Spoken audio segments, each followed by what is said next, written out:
బాబాయ్, నన్ను ఈ పరిస్థితుల్లో నా కూతురు చూడడం నాకు ఇష్టం లేదు. తీసుకెళ్ళిపోండి. సరే కౌశికి,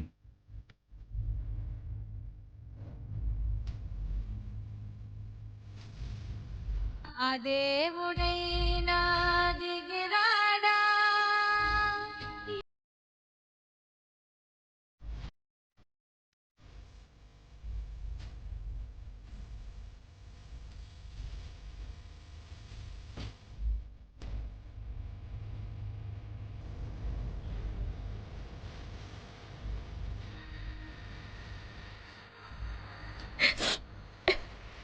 అమ్మా ఊరికెళ్తుంది, త్వరలోనే తిరిగి వచ్చేస్తుంది.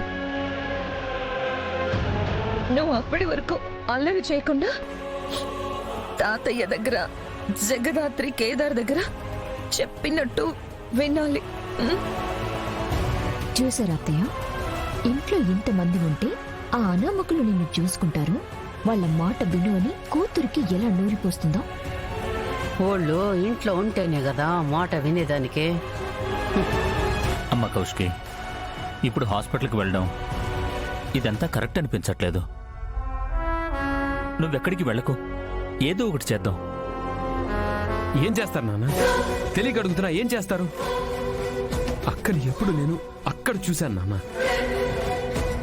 అలాంటిది ఇప్పుడు నిజానికి అబద్ధానికి కూడా తేడా తెలియక పిచ్చి పట్టినట్టు ప్రవర్తిస్తుంటే చూడలేకపోతున్నా.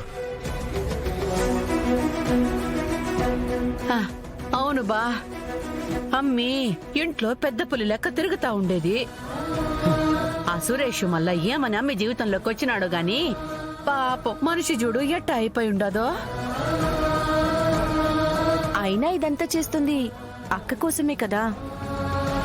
మావయ్య, పిచ్చి పట్టిన కూతుర్ని ఇంట్లో పెట్టుకుని ప్రశాంతంగా మీరుండగలరేమో కానీ మేముండలేము. కానీ బాబాయ్ వద్దు, నేను వెళ్ళిపోవాలి. ఇదే కరెక్ట్. నన్ను చూస్తే భయం వేస్తుందారా నీకు? భయం అంటే ఎలా ఉంటుందో ఇవాళ నేను నీకు చూపిస్తాను.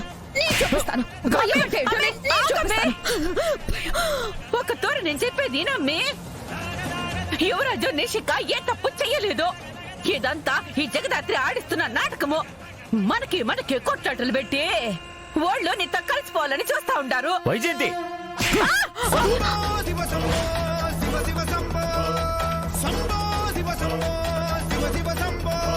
మావి గారు ఏం చేస్తున్నారు? ఎప్పుడో చేయాల్సిన పనమ్మా ఇప్పుడు చేస్తున్నాను.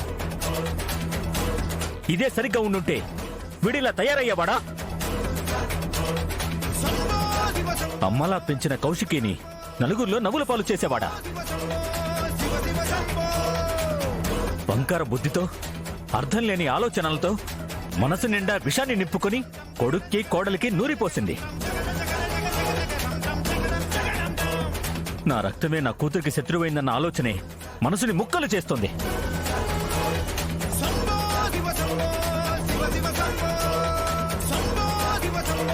ఒక్కసారి నన్ను చూడు యువరాజ్, చూడు. ఈ అక్క మీద ఎందుకు నీకు అంత కోపం చెప్పు. ఈ మోసం నన్ను ఎవరు చేసినా ఇంత బాధపడేదాన్ని కాదు. కానీ నువ్వు చేసావంటే నా మనసు అంగీకరించడం లేదు. నువ్వు ఇలా చేయడం వెనుక కారణం తెలుసుకోవాలనుంది. చెప్పు యువరాజ్, చెప్పు. ఏ మీకు తెలీదా వదినా? మేము ఇదంతా ఎందుకు చేశామో, మాకేం కావాలో మీకు తెలీదా? ఈ జగదాత్రి కేదార్ వాళ్ళు ఈ ఇంట్లోకి రాకముందు మన ఇంట్లో ఏముందో, వాళ్ళొచ్చాక ఏం లేదో మీకు తెలీదా? చెప్పాలంటే చెప్పాలి. ఏం చెప్పాలి, ఎన్నిసార్లు చెప్పాలి? ప్రతిసారిలా తప్పు చేసి జగదాత్రి వేళ్ల మీద నెట్టి తప్పించుకుంటానంటే నేను ఊరుకోనేసి. ఊరుకోకపోతే ఏం చేస్తారు వదినా?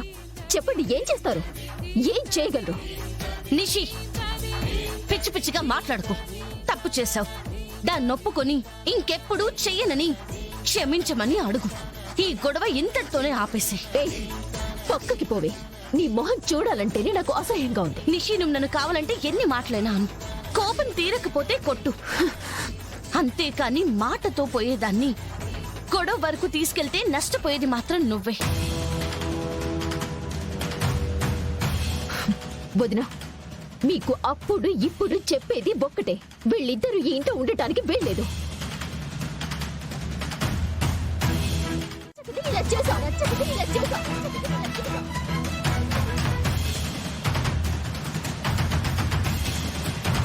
సరే అయితే ఇవాళే ఈ సమస్యకు ఒక ముగింపు ఇచ్చేస్తా. నువ్వు